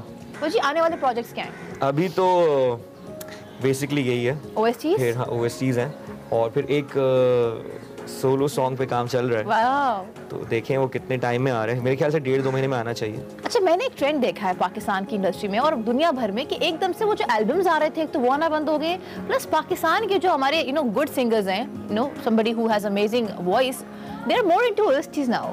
क्या वजह है? बेसिकली जो है इवॉल्व करी इंडस्ट्री, ठीक है। तो OST का मतलब होता है कि आप एक बड़ा प्रोजेक्ट है जिसमें आपके एक्टर भी होते हैं, एक्ट्रेस है, और भी लोग हैं, तो बहुत सारे लोग अपने अपने फैंस भी उसमें लेके आते हैं। अच्छा, you have done so many shows, who is your favourite anchor? अच्छा, फीमेल में तो सनम बलोच, सूरत, और मेल में साहिल लोधी। मरीम नवाज साहिबा या फिर इमरान खान साहिब? मरीम नवाज साहिबा। She is amazing. She is beautiful. Gorgeous. Beautiful, हाँ, है ना? माशाल्लाह। She has maintained herself. अच्छा, अब I would want to wrap up the show. पर उससे पहले भारत और पाकिस्तान, of course, आपने दोनों जगह काम किया है। पाकिस्तान से बाहर गए और वापस आए। पाकिस्तान आके how has the reaction you have gotten? Reaction तो यार क्योंकि मैं वहाँ पे ज़्यादा काम कर रहा था, मैंने फिल्म भी की है, तो यहाँ पर लोगों का एक रिस्पेक्ट वाला था, लेकिन once you are out of the industry तो आपको वापस आने में टाइम लगता है। दूसरा, मैंने ये चीज़ देखी, ड्रामा इंडस्ट्री हमारी बहुत इवॉल्व हो गई है। अब हमारी इंडस्ट्री को इंडियन इंडस्ट्री की ज़रूरत नहीं है, हमारे गानों को वहाँ की ज़रूरत नहीं है, हमें वहाँ के फैंस की ज़रूरत है, और मैं वहाँ के फैंस की रिस्पेक्ट करता हूँ। पर क्या दोबारा जाना चाहेंगे भारत? परफॉर्म करने के लिए ज़रूर जाएंगे, अपने फैंस के लिए हम पूरी दुनिया में घूमेंगे। रहने के लिए दोबारा से काम, मतलब काम के लिए वक्त गुजारना, बिल्कुल जाएंगे, 7-8 साल इज्जत से प्यार से बुलाएंगे तो जरूर जाएंगे, लेकिन हमें अब जरूरत नहीं है वहाँ जाने की। वो कौन सा ऐसा एक्टर है जिसको होस्टिंग नहीं करनी चाहिए? यासिर हुसैन। मुझसे पूछो। But he did anchoring, huh? He did. You think कि he shouldn't be hosting? हाँ, वो एक्टर बहुत जबरदस्त है। आप बताइए। कभी भी घूम के किसी के साथ काम करना पड़ जाएगा, बड़ा सेंसिटिव है। I know, but you have to be honest, yeah. I think हानिया। कौन सा ऐसा एक्टर है जिसको गाना नहीं गाना चाहिए? किसी एक्टर को। किसी एक्टर को? ये बिल्कुल सही है। Who is your favorite music producer? Naveed Naushad. अरे कमाल, बहुत बेहतरीन, खूबसूरत, क्या लिखते हैं, क्या गाते हैं, amazing. I really had a good time talking to this newly married couple. हम रैप अप करेंगे आपके गाने के साथ। Thank you for taking a time out. Thank you. आज ये भी लाहौर में, हम भी लाहौर में, और हम लाहौर की सुबह को एंजॉय कर रहे हैं। अपना ख्याल रखिएगा। Good morning, this is me Sara Baloch signing out from over a cup of coffee. अल्लाह हाफिज़। Back to espresso. ब्रेक के बाद हाजिर हो चुके हैं जनाब। अब आपको बताएं कि एक ऐप तैयार हुई है, वेदर वाले के नाम से ये एप्लीकेशन है, और ये मौसमी डेटा इकट्ठा करके 95% दुरुस्त जो पेशगोई है उसको यकीनी बनाएगी, जिससे पाकिस्तान को जो मौसमियाती तब्दीलियाँ हैं उसके असरात से निपटने में भी मदद मिलेगी। क्योंकि पाकिस्तान में हर साल अगर हम देखें तकरीबन बड़ी तादाद में लोगों को नुकसान उठाना पड़ता है बारिशों की वजह से, जिसकी एक वजह ये भी है कि वक्त जो टाइमली जो मौसम की पेशगोई है वो नहीं होती है, और इस वजह से ये मामलात इस तरफ जाते हैं। आज हमारे साथ ख़राब मौसम के हवाले से, उससे हालात, उसके साथ से निपटने के हवाले से हमारे पास हमारे गेस्ट मौजूद हैं जिन्होंने इस एप्लीकेशन तैयार किया है। जुनेद यामीन हमारे साथ मौजूद हैं, उनको हम खुशामदीद कहेंगे। Junaid, welcome to Expresso, thank you so much for joining us in Expresso. सबसे पहले तो अपनी एप्लीकेशन के हवाले से हमें बताइएगा। वेदर वाले इसका नाम है, क्या ऐप है, किस तरह से इसको स्टार्ट किया आपने? थैंक यू जी, thank you for having me on the show. मैं एक छोटे सा बैकग्राउंड आपको बताना चाहूँगा कि पाकिस्तान में मेरे एक दोस्त हैं खिजर आलम खान, बाखबर किसान के CEO हैं। वो तकरीबन 60 लाख किसानों को एडवाइजरी देते हैं। अच्छा। उनको एक चैलेंज पेश आता है कि जब वो एडवाइजरी देते हैं तो एडवाइजरी अक्सर उसकी एक्यूरेसी बहुत कम थी। तो इस पे मैंने ऑस्ट्रेलिया में, मैं था 15 साल मैंने ऑस्ट्रेलिया में गुजारे, and there was a big opportunity, wanted to do something for the country. तो इस अपॉर्चुनिटी को के पीछे मैं पाकिस्तान आया। तो अभी हम पूरे पाकिस्तान में, पाकिस्तान को हमने 600 जोन्स में डिवाइड किया है, और 600 जोन्स में हम ऑटोमेटेड वेदर स्टेशंस लगा रहे हैं। हमारे पास डिफरेंट APIs भी हैं और वेदर इंफॉर्मेशन आता है, और हमने इसको एक जगह में इकट्ठा किया जिधर हमारे साइंटिस्ट इसको एनालाइज करते हैं, और वो इंफॉर्मेशन फिर डिजिटल एप्लीकेशन पे पुश होती है। Not only digital but conventional as well. Conventional का अगर मैं आपको बताऊं तो SMS, IVR और इस तरह के जिन लोगों के पास स्मार्टफोन्स नहीं है तो उनके लिए भी ये डेटा एक्सेसिबल होगा। और सबसे इम्पोर्टेंट बात कि उनकी लोकल जबानों में तकरीबन रिकॉर्डिंग कर रहे हैं हम, और ये सारे मैसेजेस रिकॉर्ड कर रहे हैं फॉर इन 6 लैंग्वेजेस, जो रीजनल हमारी लैंग्वेजेस हैं, पश्तो, पंजाबी, उर्दू एंड सिंधी। ये सारी लैंग्वेजेस में हम इंफॉर्मेशन डिसेमिनेट करेंगे, and we have achieved a higher accuracy. और हमारे तकरीबन अभी 100 weather stations, automated weather stations all across Pakistan लग चुके हैं। अच्छा। और इसके बाद अब हम लगाएंगे। अच्छा, दैट्स रियली ग्रेट। तो इसमें एक्चुअली पहला सवाल मेरे जैसे किसी भी आम शहरी के जहन में यही आता है कि जब गूगल वेदर वगैरह जैसी ऐप्स मौजूद हैं तो फिर आप कैसे इसको डिफरेंट कर रहे हैं? तो जैसे कि आपने बताया कि आप इसको रीजनल लैंग्वेजेस में भी आ रहे हैं, अब तक इसकी एफिकेसी कितनी है?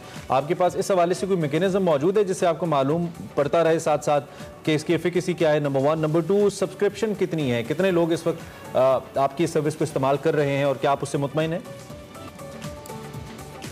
अच्छा जी, तो पहले क्वेश्चन तो आपको बता दूं, इट्स नॉट एन इवेंट। हम अभी इस प्रोसेस में, जैसे मैंने आपको बताया, 100 वेदर स्टेशंस लग चुके हैं पाकिस्तान में। वेदर स्टेशंस अगर आप जापान से कंपेयर करें तो उधर 6000 के करीब बहुत छोटे से मुल्क में वेदर स्टेशंस हैं, और इसकी एक्यूरेसी जितनी जितनी आपके इंटरनेशनल मॉडल्स जब चलते हैं, वेदर मॉडल्स, तो वो करते क्या है कि जब वेदर मॉडल प्रेडिक्शन करता है फिर वो ऑन ग्राउंड एक्यूरेट डेटा यानी वेदर पॉइंट से जाके उसको वेरीफाई करता है and the model then it keeps improving itself. तो हमने इस जर्नी पे स्टार्ट किया है, 100 वेदर स्टेशन हमारे लग चुके हैं और हम इसे 1000 पे पहुंचाएंगे। अभी नाउकास्ट की परसेंटेज हमारी 100% है and that is true and accurate for point जिधर हमारा वेदर स्टेशन लगा हुआ है, जिन जिन 100 इलाकों में हमारा वेदर स्टेशन लगा हुआ है। अच्छा। और इसी को हम 1000 तक लेके जाएंगे। तो पहली तो ये बात। दूसरा आपका सवाल जो था Google, let suppose Google weather किधर से लेता है? गूगल वेदर ऑब्वियसली IBM से लेता है। तो वो जब हमें वेदर दिखाता है तो वो मॉडल डेटा होता है। अगर आप IBM से भी जाके पूछें तो वो आपको यही बताएंगे कि पाकिस्तान में चैलेंज बेसिकली ये है कि डेटा पॉइंट्स नहीं। तो जब डेटा पॉइंट्स नहीं होते तो मॉडल की एक्यूरेसी ऑटोमेटिकली लो हो जाती है। तो इसी चीज को हमने मद्देनजर रखते हुए और इसी के साथ साइंटिस्ट्स को हमने ऑन बोर्ड किया क्योंकि ये दो पेन पॉइंट्स हैं पाकिस्तान के लिए कि डेटा पॉइंट्स नहीं और साइंटिस्ट उसको डेटा को एनालाइज नहीं कर सकते। तो हम एक सेंट्रल एक रिपोजिटरी डेटा की बना रहे हैं जिसपे साइंटिस्ट काम करेंगे, जो डेटा एनालाइज करेंगे जो कर रहे हैं। और इस तरीके से गूगल की भी एक्यूरेसी इस वक्त अगर मानसून में स्पेशली देखें तो 50% पे भी उतर आती है। ठीक हो गया जुनैद। उसके साथ साथ ऑब्वियसली अभी आपने कहा कि इट्स इन द प्रोसेस, कितने लोग इससे जो कह लें फैसिलिटेट होंगे स्पेसिफिकली अगर हम बात करें, और फिर ये जो टाइम स्पैन है इसका ड्यूरेशन है वेदर फोरकास्ट के हवाले से, कितना टाइम इसका लिमिट आप सेट करेंगे कि इतने देर की या इतने दिनों की या इतने मंथ्स की आपको वेदर फोरकास्ट मिल रही है, इस हवाले से भी बताइएगा। अच्छा, तो सबसे पहले तो जैसे मैंने आपको बताया हम ये इंफॉर्मेशन देंगे पूरे पाकिस्तान के हर एक ऑक्यूपेशन को, किसान, कंस्ट्रक्शन, टूरिज्म, स्पोर्ट्स, जौन सा सेक्टर ऑक्यूपेशन बोले, हर इंसान के लिए, चाहे वो गाड़ी धुलवानी है, चाहे उनकी शादी है, इवेंट मैनेजमेंट है। शादी की $9 बिलियन की इंडस्ट्री है पाकिस्तान की, जो लोग सेवेरली रिलाई। बड़ी दुखती रगों पे हाथ रखा है आपने, गाड़ी धुलवानी, ये वाकई ये बड़े मसाइल हैं। बहुत दुख होता है मुझे तो एहसास हुआ है कि वाकई। जी जुनैद। बिल्कुल, मैं आपको अगर खवातीन को देखा जाए ह्यूमिडिटी बहुत ज्यादा है, उन्होंने मेकअप लगाना है तो वाटर प्रूफ मेकअप की तरफ जाएं। बाल उन्होंने, तो बहुत सारी इस तरह की यूज केसेस हैं हमारे पास। There is everyone in Pakistan needs weather, everyone. Australia में है उधर हर बंदा वेदर यूज करता है। So it's weather information and weather education. अच्छा जुनैद, क्विकली ये जो वेदर स्टेशंस आपने 100 लगाए हैं, आप इसको इंक्रीज करना चाह रहे हैं, ये इसका कोई एरिया बेस्ड होता है और कितनी इसका रेडियस क्या होता है? कितने रेडियस के अंदर ये जो प्रेडिक्शन है ये आपको देता है या डाटा देता है? ये थोड़ा टेक्निकल में आदमी नहीं हूँ तो मैं आपकी मौजूदगी से फायदा उठाते हुए जरा टेक्निकली अगर आप हमें बताएं। जी बिल्कुल। तो वेदर स्टेशन का जो एरिया होता है that's not hard and fast. Weather station actually point data है, जिस पॉइंट पे वेदर स्टेशन लगे है उस सिर्फ उस पॉइंट का आपको एक्यूरेट 100% डेटा देते हैं। लेकिन जैसे मैंने पहले भी बताया, डॉक्टर हनीफ हैं हमारे पास और साइंटिस्ट हैं जिन्होंने पाकिस्तान को 600 जोन्स में डिवाइड किया based on average rainfall, temperature, historic data लेके और करंट डेटा देख के उन्होंने ये जोन्स डिसाइड किए हैं। तो बेसिकली इन जोन्स के लिए वो वेदर स्टेशन काम करेगा और ये डिपेंड करता है आपके एल्टीट्यूड पे, आपके टोपोग्राफी पे, ज्योग्राफी पे। जैसे कि आपके प्लेन सहराई इलाके होंगे तो उसमें ये रेडियस बहुत बड़ा हो जाता है, लेकिन आपके पहाड़ी इलाके हैं तो उसमें ये रेडियस कम हो जाते हैं। तो इट टोटली डिपेंड्स ऑन आपकी ज्योग्राफी क्या है। यानी पोटोहार रीजन में बहुत ज्यादा वेदर स्टेशन लगेंगे, अगर आप डेजर्ट साइड पे चले जाएं तो उधर कम नहीं। चलें, डॉक्टर हनीफ का नाम आपने लिया, हमारे दोस्त तो बड़े कीमती आदमी हैं, उन्होंने तो I think is done doctorate in this weather studies. तो ज़बरदस्त बात है Junaid, wish you all the best. बहुत अच्छा प्रोजेक्ट है और बहुत अच्छा इसका रिस्पांस भी है। एज यू सेड, हम सब की मुस्तकबिल में ज़रूरत है। मुस्तकबिल की ज़रूरत को मद्देनजर रखते हुए वेदर वाले इज़ दी ऐप जो कि इन्होंने बनाई है, बिलीव कि इसका बड़ा फायदा होगा और गाड़ी के लिए खासतौर पर, गाड़ी धुलवाने के लिए। बारिश होने से पहले गाड़ी नहीं धुलवाएंगे क्योंकि बारिश होता है तो फिर गाड़ी गंदा हो जाता है। ब्रेक लेते हैं, ब्रेक के बाद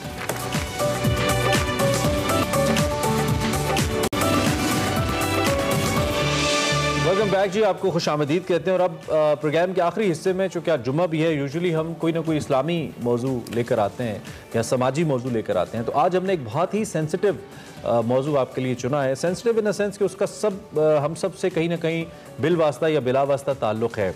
बेटियाँ प्यार का नाम है, प्यार करने के काबिल हैं, अल्लाह की रहमत हैं, अल्लाह ने इनको रहमत करार दिया है। नबी करीम सल्लल्लाहु अलैहि वसल्लम की जो नस्ल है वो बेटियों से आगे बढ़ी, उनके बेटे से नहीं बढ़ी।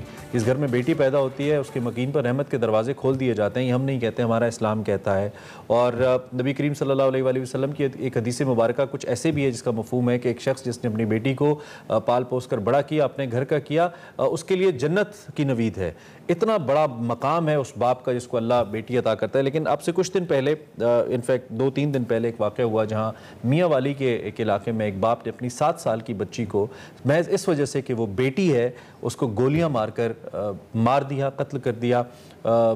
इसके ऊपर बहुत ज़्यादा एक सेंटिमेंटल रिस्पांस था लोगों का सोशल मीडिया पे भी। कल वैसे उस बदबख्त को गिरफ्तार कर लिया गया, लेकिन हमने ये ज़रूरी समझा कि हम आज इस नशिस्त में इस पे बात करें कि ये रवैये क्यों हैं और हम कैसे इनसे बच सकते हैं। और इसके साथ साथ जहाँ बेटियों को इतनी रहमत करार दिया गया है, वहाँ पर ये जो माशरती रवैये हैं, ये कितनी तवज्जो तलब बात है कि हमारे घरों में सिर्फ बेटियों के साथ इस तरह का सलूक होता है, चाहे वो डिस्क्रिमिनेशन हो या इस तरह का एक वाक़या हो जो भी हमने देखा। इसी पर बात करेंगे।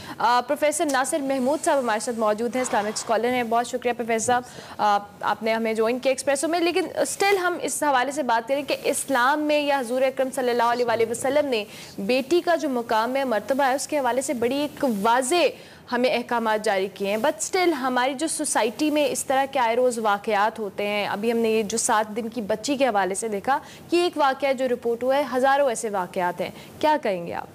बिस्मिल्लाहिर्रहमानिर्रहीम। बात यह है कि हुज़ूर नबी करीम सल्लल्लाहु अलैहि वसल्लम की दावत से और इस्लाम की आमद से पहले, before the advent of Islam, बहुत बुरे हालात थे पूरी दुनिया में। सिर्फ अरब नहीं, अजम में भी, अरब में भी, चीन में भी, मगरब में भी, हर तरफ बड़े बुरे हालात थे। और कई किस्म की गलत कॉन्सेप्ट जो औरत के साथ जोड़ दिए गए। किसी ने कहा ओरिजिनल सिन इसी की वजह से हुआ, जो जन्नत से निकलने वाला खाने, इस्लाम ने उसको निगेट किया। कई लोगों ने फिर उसको बुराई का, पेंडोरा नामी एक औरत जिसने अपना बॉक्स खोला तो पूरी दुनिया में बुराइयां फैल गईं। औरत के साथ इतनी गलत चीज़ें जोड़ दी गईं। अरिस्टोटल ने कह दिया कि जी वो इसके दांत मर्द से कम होते हैं। तो इस बात को अरसा दराज लोगों ने चलता रहा और किसी ने इतनी तकलीफ नहीं की कि अपनी बीवी के दांतों को देख लेता कि वो पूरे हैं या कम हैं। अजीब व गरीब तस्वुरात थे और ये शायद ऐसे ही रहते अगर रसूलुल्लाह सल्लल्लाहु अलैहि वसल्लम आकर इस लड़की को, इस औरत को माँ, बहन, बेटी और बीवी का एक दर्जा न देते। और हुज़ूर अलैहिस्सलाम ने, चूँकि उस मुआशरे में लोग इसको बुरा समझते थे और हालात क्या थे, वइज़ा बुश्रा अहदुहुम बिल उन्सा ज़ल्ला वजहहु मुस्वद्दन व हुवा कज़ीम। कुरान कहता है जब उनको बशारत दी जाती है कि तुम्हारी बेटी हुई है, उनके चेहरे कारे हो जाते हैं। यतवारा मिनल कौम, वो अपनी कौम से छुपते फिरते थे कि इसकी बेटी हो गई है। और कई बदबख्तों से दफन कर देते, ज़िंदा दफन कर देते। नबी करीम सल्लल्लाहु अलैहि वसल्लम ने इस चीज़ को इस अंदाज में मना किया। कुरान मजीद ने खुद कहा वइज़ल मऊदतु सुइलत बिअय्यि ज़ंबिन क़ुतिलत। पैदा होने वाली ये बच्ची जिसको बगैर किसी गुनाह के कत्ल कर दिया, क़यामत के दिन जहाँ बाकी सवाल होंगे, ये बच्ची भी खड़ी हो जाएगी और अपने वालिद या कत्ल करने वाले से सवाल करेगी मुझे किस गुनाह के सबब में तुमने कत्ल किया। लेकिन एक बात जो आज इस बदबख्त इंसान जिसकी तरफ आप इशारा कर रहे हैं, जिसने कत्ल किया, हैरान हूँ मैं कि जब तो ये तालीमात इस्लाम नहीं आई थी जो लोग करते थे, उनके कुफ्र और शिर्क को एक तरफ रखते हुए बात कर रहा हूँ कि उनका अमल पूरे मुआशरे में एक अमल चला आ रहा था सदियों से। कोई उसको लोगों के जहनों में उसकी बुराई इतनी नहीं थी। आज जब इस्लामी तालीमात रसूलुल्लाह सल्लल्लाहु अलैहि वसल्लम की इस अंदाज में चमकती हुई दरख्शां खूबसूरत तालीमात के मेरे आका ने इरशाद फरमाया, जिस शख्स को अल्लाह ने 1 या 2 बेटियों से आजमाया, 2 बेटियों से, फिर उसने उनको तालीम अच्छी दी, तरबियत की, फिर वो बालिग हो गई, उनको रुखसत कर दिया। आका अलैहिस्सलातु वस्सलाम ने इरशाद फरमाया वलम युसर वलदहु अलैहा, और अपने बेटों को उन बेटियों पर फोकियत नहीं दी, तरजीह नहीं दी। ये जब काम करेगा, हुज़ूर अलैहिस्सलातु वस्सलाम ने फरमाया हुआ फिल जन्ना, वो जन्नत में होगा। और एक मकाम में फरमाया हुआ व अना कहातैन, वो और मैं इन 2 उंगलियों की मानद होंगे। और आका दो जहां सल्लल्लाहु अलैहि वसल्लम ने एक बार यूं उंगलियों को जोड़कर फरमाया कि क़यामत के दिन जब वो आएगा तो मेरे इतने करीब होगा। जब इतनी तालीमात रसूलुल्लाह सल्लल्लाहु अलैहि वसल्लम ने दी, और जैसे आपने इस चीज़ की तरफ इशारा किया, आका दो जहां सल्लल्लाहु अलैहि वसल्लम की अपनी नस्ल पाक आपकी बेटी से चलना, हुज़ूर सैयदा आलम सैयदा कायनात से चलना, इस चीज़ की दलील है कि इस्लाम उन पुराने कॉन्सेप्ट्स को नहीं मानता जिसमें बेटी किसी और घर की हो गई तो वो बाप के साथ उसका ताल्लुक ही कोई नहीं रह गया।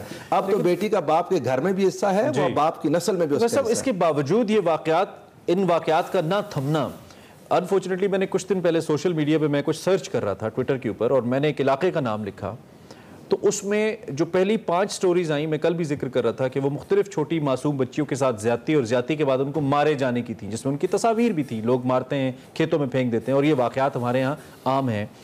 इसमें रियासत की नाअहली है जी, ये जो बिल्कुल है, बिल्कुल यही बात कहता हूँ, पूरी दुनिया में हो रहे हैं, सिर्फ हमारे यहाँ नहीं, पूरी दुनिया में ये खराबियाँ हो रही हैं। और वो जो डार्क वेब और उस तरह के कुछ काम चल रहे हैं, उसके लिए तो अल्लाह ताला माफ़ करे कि कितने हद तक लोग इन बुराइयों में आगे बढ़ गए, लेकिन कानून का नाफिज न होना इसकी सबसे बड़ी खराबी है। लोग किसी न किसी तरीके से बच निकलते हैं, जब कोई एक बच निकलता है फिर किसी दूसरे को रास्ता मिलता है। हमारे यहाँ जैनब लॉ, पता नहीं क्या नाम से उसको उन्होंने किया, लेकिन उसको अमल में लाना और उस पर उसको बाकायदा इम्प्लीमेंट करके हर ऐसा आदमी जिसके खिलाफ इस तरह की कोई बुराई आए तो बाकायदा कानून साजी करके जो आज के दौर की जदीद शहादतें हैं उन्हें शामिल करके इस तरह के हर कल्प्रेट को पकड़ लिया जाए और उसको शदीद तर सजा दी जाए, शदीद तरीन सजा दी जाए, तो इंशाल्लाह बहुत सारे वाकयात खुद ही खत्म हो जाएंगे। प्रोफेसर, इसके साथ साथ हम तो अभी एक छोटी उम्र की बच्चियों का जिक्र कर रहे हैं, लेकिन बहुत सारी ऐसी खवातीन भी हैं कि जो बेटियां पैदा करती हैं और उसके बाद उनको उसी नाम पे उसी वजह से तलाक़ें हो जाती हैं, उनको मार दिया जाता है, जला दिया जाता है। और उसमें मुझे लगता है कहीं ना कहीं रोल उस लड़की के घर वालों का भी होता है, क्योंकि जब हमें लड़की शादी करते हैं कहते हैं अब तुम्हारा जनाजा या मैयत ही वहाँ से आएगी, तुमने हर हाल में बसना है। बहुत ही आपने ना इतना सवाल कर दिया कि इसके लिए हमारा ये प्रोग्राम नाकाफ़ी है। वो वालिदैन जो जुमला बोलते हैं उनकी तो बुनियाद ये होती है कि लड़की बिला वजह नाराज़ होकर ना आ जाए, बात बात पर चूंकि एक नई जगह जा रही है तो वहाँ पर ऑब्वियसली उसके हाँ मसाइल होंगे, तो ज़रा सी बात पर ना आ जाए, तो इसलिए उसको कहते हैं। लेकिन वालिदैन को पीछा उनका साथ नहीं छोड़ते, मैंने अपने माशरे में देखा, ख्याल करते हैं। लेकिन इसके बावजूद भी ये जो कुछ होता है, हालांकि आज की मेडिकल साइंस ये बात साबित कर चुकी है कि वो बेटी या बेटे का होना उसमें ज़्यादा रोल तो मर्द का अपना है, उसका वाई क्रोमोसोम है जो जाके जायगोट बनाता है तो वो बेटा होता है, अगर एक्स बना दे तो बेटी हो जाती है। तो ये मर्द का अपना अमल होता है जिसकी सजा वो औरत को देता है। इस्लाम ने तो इस चीज़ की इजाज़त नहीं दी। आप इमरान भाई हैरान होंगे, हुज़ूर सरवत आलम सल्लल्लाहु अलैहि वसल्लम के पास एक शख्स बैठा था, उसका बेटा आया, उसने फ़क़ब्बलहु व अजलसहु अला फ़ख़िज़िही, उसने उसको पकड़ा, प्यार किया, अपने उसने टांग पर बिठा लिया उसको। जब उसकी बेटी आई तो उसने बगैर प्यार किए बिठा लिया। तो पता है हुज़ूर अलैहि सल्लम ने क्या फरमाया? आका अलैहि सल्लम ने फरमाया फ़हल्ला अदलता बैनहुमा, तुमने इन दोनों के दरमियान अदल क्यों नहीं किया? इतना बराबरी इस्लाम देता है बेटे और बेटी और को। इतना नबी करीम सल्लल्लाहु अलैहि वसल्लम ने ऑब्जर्व किया इस चीज बेटे को तरजीह देना बेटी पर गुनाह है। और हुज़ूर अलैहि सल्लम ने फरमाया अगर मैं तरजीह दे सकता, अगर मैं तरजीह देने वाला होता तो बेटी को दे देता। तो हुज़ूर अलैहिस्सलाम ने तो तरजीह नहीं दी, वालिदैन के लिए लाजिम देखे ना, इसी से बहन भाइयों में आपस में फिर दूरियां हो जाती हैं। वालिदैन बहन को या भाई को जब तरजीह देते हैं दूरी हो जाती है। जब बहन कमज़ोर है उसके साथ छोटे होते हुए बच्चा, आपको पता है लड़कों में ज़रा अल्लाह ताला ने जिस्मानी ताकत ज़्यादा रखी होती है, ज़्यादती करे, उसमें शफकत पैदा करना, बहन के लिए मोहब्बत इसमें इटसेल्फ हमारी शरीयत में या इस्लामी नुक्ता निगाह से, जैसे जब हम विरासत की बात करते हैं तो बेटे का हिस्सा बेटी से ज़्यादा है इस्लाम ने जो रखा है, उसकी तो खुद ये तकसीम इस्लाम ने या शरीयत ने नहीं कर दी। फिर वो देखे ना, वहाँ तो मामला ये है कि जायदाद थी ही नहीं। हुज़ूर अलैहिस्सलाम ने 2 भाइयों और 1 बहन का ऐसा बराबर कर दिया। वजह यह कि बहन पर जिम्मेदारियां कम है। ऐसा नहीं हुआ कि उसको आधा दे दिया, उसे किसी भी सूरत आधा नहीं दिया। जिम्मेदारियों की हाँ, उसकी जिम्मेदारियां 1 भाई 2 बहनें, बहन की जिम्मेदारियां कम है। उसको उसके ऊपर किसी का नान नफका उसकी जिम्मेदारी नहीं है।